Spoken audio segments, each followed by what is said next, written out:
The Dagger tree has been getting a lot of love and a lot of hate recently. They got a new Q not so long ago, the AoE one. They got a big buff to the chain slash, making it a really strong ability. And they're used for pretty much all the small scale PvP in the meta, anything from Hellgates to Crystal GVGs to 1v1s. Daggers are some of the top tier weapons.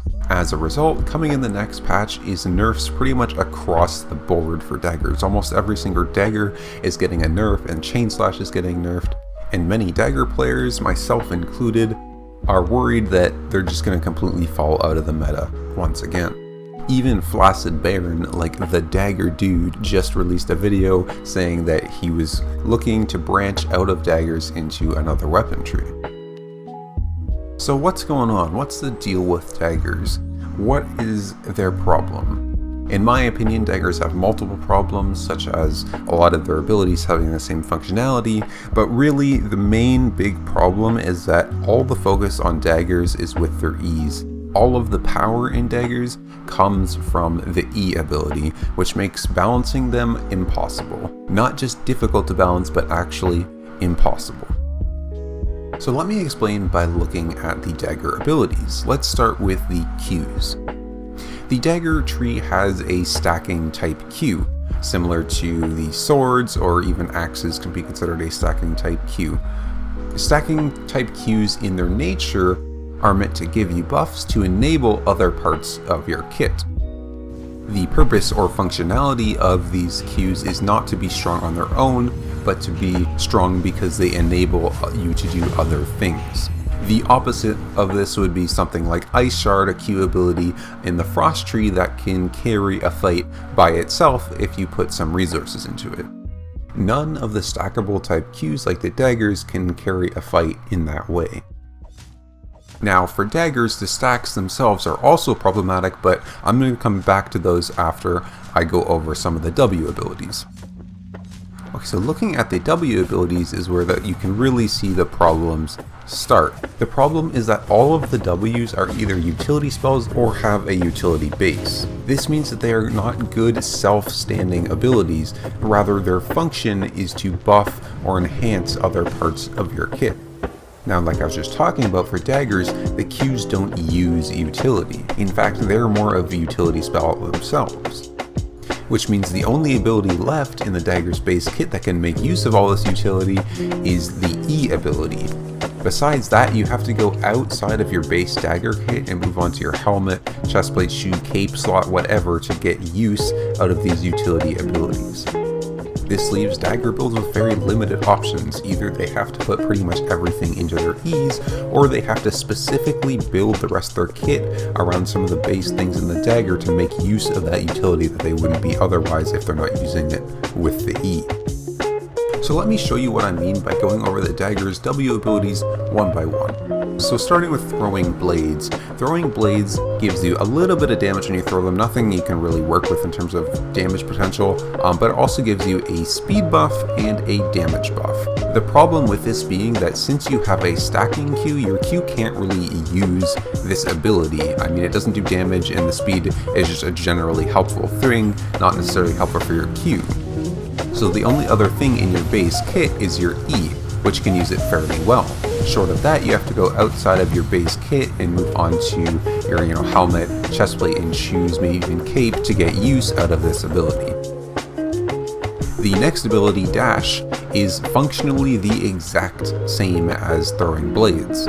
It gives you some mobility by a dash instead of speed and a damage amp. So pretty much the exact same thing can be said for this ability as for throwing blades. That's kind of one of the problems I mentioned earlier. One of the smaller problems with daggers is that, I mean, you have things like this with two abilities that are functionally the exact same. Sure, it's different and better in different situations, but there isn't very much for build or playstyle variability. All that said, doesn't really matter, it still is fundamentally a utility-based spell. That means in your base kit, the only thing that can really use it well is going to be your E. Moving on to the next W is Forbidden Stab. This ability does a little bit of damage and reduces healing. Now, there are a couple different weapon trees that have this ability, and they are definitely a very important ability to have in Albion. It's definitely a very important thing in case you get some of those cancer healing metas. but realistically, these types of abilities are never really used 99% of the time. When it's not one of those cancer healing metas, it's only used very nichely in like things like 2v2 Hellgates, where you see a really high healing comp, or maybe even corrupted dungeons coming out. If you play against someone that has a lot of healing, you might want to switch to this, but really 99% of the other time, it's just not going to be a worthwhile spell to have. But even despite that, this is still a utility ability. I mean, it has some base damage, but its functionality, its use at the core is as utility. This is because its function is to reduce healing, which allows for other damage to be more effective. Moving on quickly, Shadow Edge is a very obviously utility-based ability. I mean, it gives you 3 things, right? It gives you mobility, it gives you iframes, and it gives you a little bit of CC interrupts, things like that. All 3 of those things are utility. Now, the last ability is Chain Slash, and Chain Slash is the least offender for the W's for being purely utility. However, if you look at what the ability does, it still has a high utility base to it.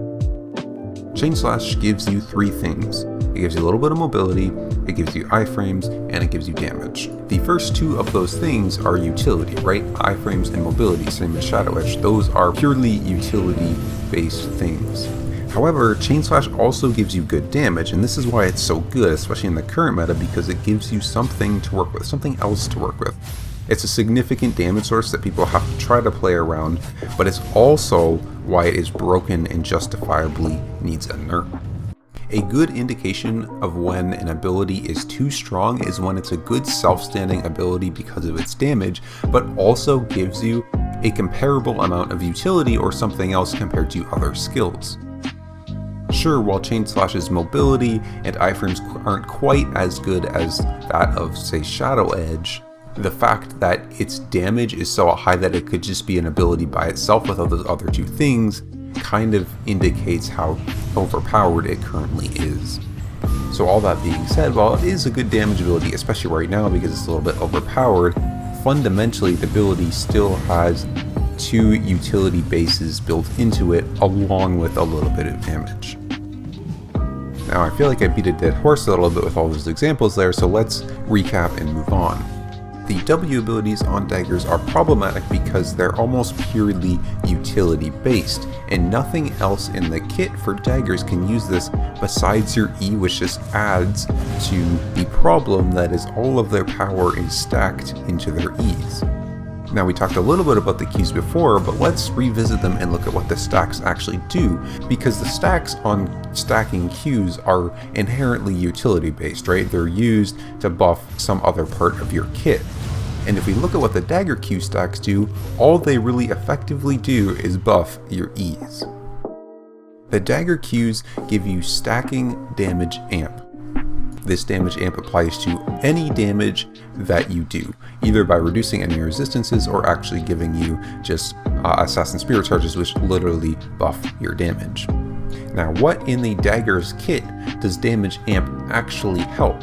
Sure, it a little bit helps your Q because they do a little bit of damage, but again, Dagger Qs are not the greatest self-standing abilities compared to a lot of the other ones that can't really carry a fight or be a threat by themselves.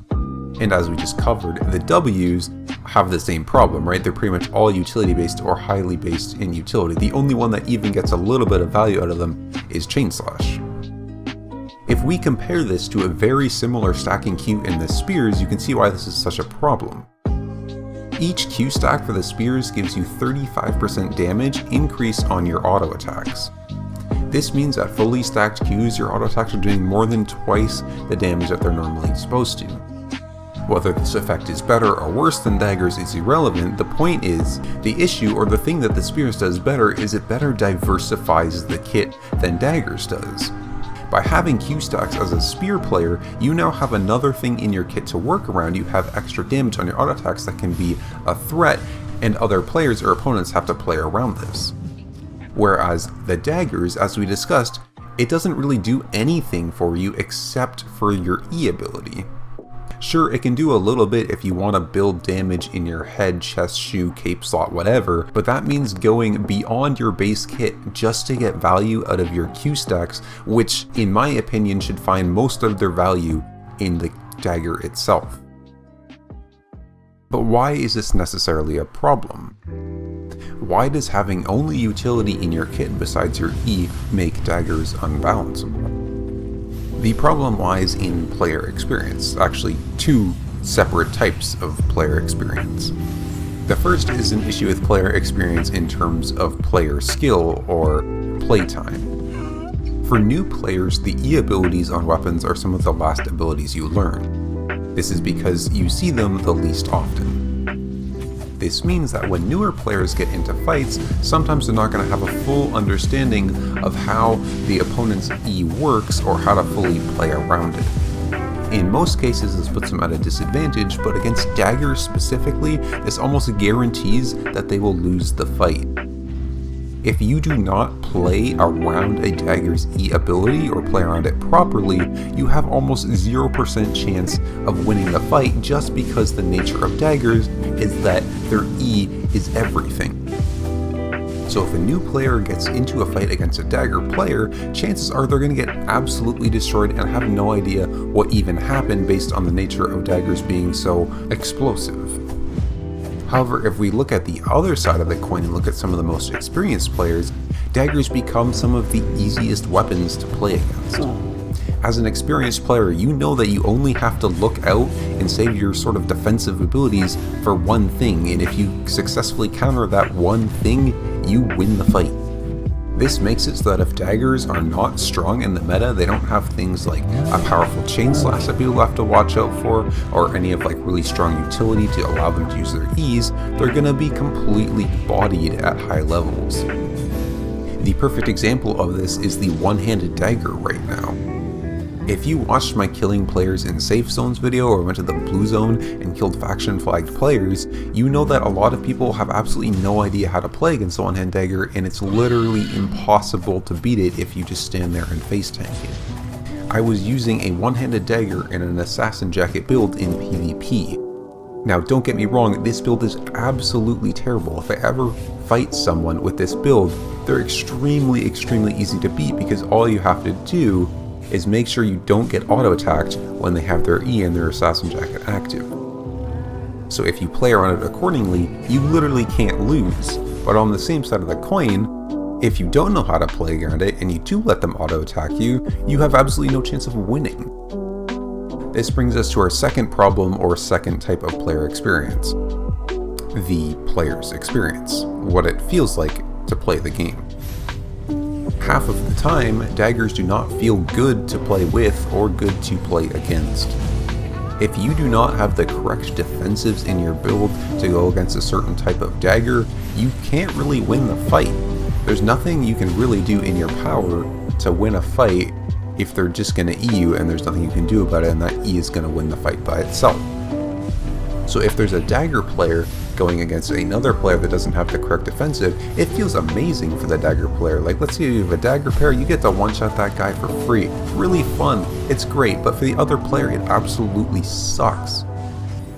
But in the opposite situation, where you're the dagger player and they have either the best defensive against your E or multiple defenses against your E, it feels absolutely terrible as a dagger player and amazing as the other player because there's nothing that the dagger player can do to win the fight as long as that person doesn't randomly throw their defensives out the window. If a player has the correct defenses against the dagger's E and just uses them to counter the E, the fight is won. They've been trying to reduce this rock, paper, scissors meta for 1v1s, and the daggers are the biggest contributor to this sort of meta, simply because all of their power is focused in one area, which means if there's a defensive for that area, checkmate.